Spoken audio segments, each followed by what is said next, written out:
Jai Hind Defense aspirants, welcome back to my channel SSP Success. For any query regarding SSP and AFSP, please join our Telegram channel SSP Success, whose link is given in the description box. And for more updates regarding SSP and AFSP, do subscribe our YouTube channel SSP Success. So today we are going to cover a lecture topic which is women in politics. So let's get started.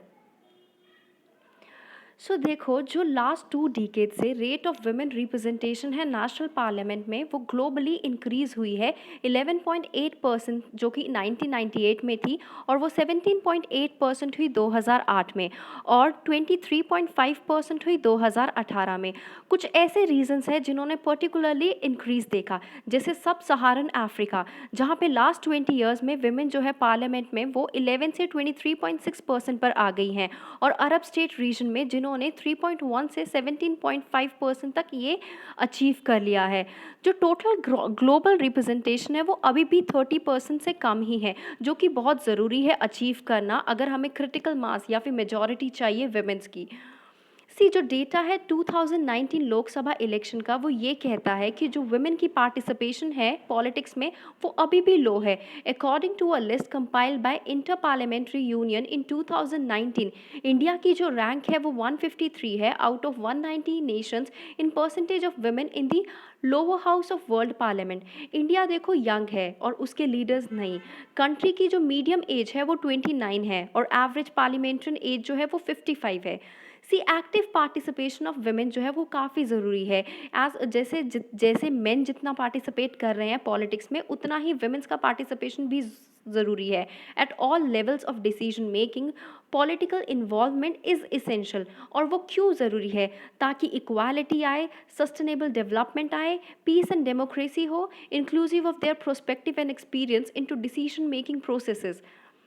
जो women की political leadership है वो जो है वो society को benefit देगी, जैसे इनइक्वालिटी रिड्यूस होगी, इंक्रीज होगा cooperation across party and ethnic lines, increase होगा prioritization of social issues like health, education, parental leave and pension.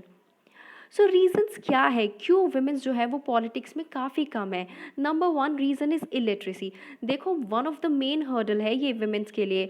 Political जो वुमेन जो पॉलिटिकली एम्पावर नहीं हो पाती वो है इलिटरेसी। दूसरा है वर्क एंड फैमिली। जो uneven distribution of house hold work है ना मेन एंड वुमेन के बीच में, वो भी एक इम्पॉर्टेंट फैक्टर है इस रिगार्ड में। इसी वजह से वुमेन्स पॉलिटिक्स में पार्टिसिपेट नहीं कर पाती। Lack of political network. जो लैक ऑफ ओपननेस है पॉलिटिकल डिसीजन मेकिंग और अनडेमोक्रेटिक इंटरनल प्रोसेसेस, वो भी एक चैलेंज पोज करता है for all the newcomers और पर्टिकुलरली वुमेन्स के लिए, क्योंकि उनको इनसाइड नॉलेज नहीं होती है पॉलिटिकल नेटवर्क की। Lack of resources. वुमेन्स के पास काफ़ी कम प्रोपोर्शन में रिसोर्सेज होते हैं, या फिर कहीं जो इंफ्रास्ट्रक्चर है पॉलिटिकल पार्टीज़ का इंडिया में वो काफ़ी ज़्यादा रिसोर्सेज के मामले में लैक करता है और वुमेन्स जो है वो रिसोर्सेज गैदर करने में फेल हो जाती हैं और जिसकी वजह से वो जो है अपना पॉलिटिकल करियर नहीं अचीव कर पाती हैं। नेक्स्ट है फाइनेंशियल सपोर्ट। वुमेन्स के पास इनफ फाइनेंशियल सपोर्ट नहीं होती है इलेक्शंस को कंटेस्ट करने के लिए। और अगला पॉइंट की अगर हम बात करें तो सोसाइटल एंड कल्चरल नॉर्म्स। ये जो नॉर्म्स इम्पोज किए गए हैं वुमेन्स के ऊपर कि वुमेन्स को पॉलिटिक्स ज्वाइन करनी नहीं चाहिए। और एक और रीज़न है unfriendly environment.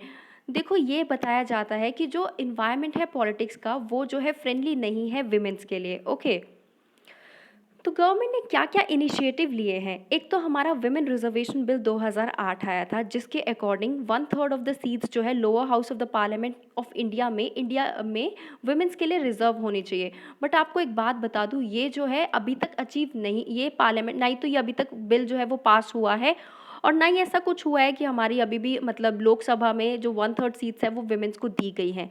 Reservation for women in Panchayati Raj institution, clause 3 of article 243D of the constitution के हिसाब से जो पंचायती राज है ना वहाँ पे भी 1/3 ऑफ द जो सीट्स है वो वुमेन्स के लिए रिजर्व होनी चाहिए। बट ये पंचायती राज में लागू हुआ है और इससे काफ़ी बेनिफिट भी देखने को मिला है।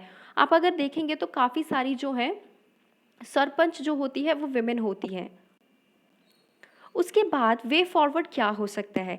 ये इंडिया में ये होना चाहिए कि इक्वल पार्टिसिपेशन होना चाहिए सारे सेक्शन का, सो दैट जो है इक्वालिटी आए, whether it's women whether it's young generation.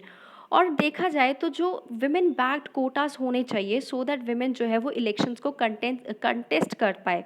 Municipal और पंचायती पोल्स जो है वो ऐसे लीडर्स को अपॉर्चुनिटी दे जिन्होंने ग्राउंड रियलिटी में इलेक्शंस को एक्सपीरियंस किया है, और ऐसे लीडर्स को कुछ एक्सपीरियंस मिलेगा तो फिर वो स्टेट और फिर सेंट्रल लेजिस्लेटिव सीट्स पे भी मतलब काम कर पाएंगे।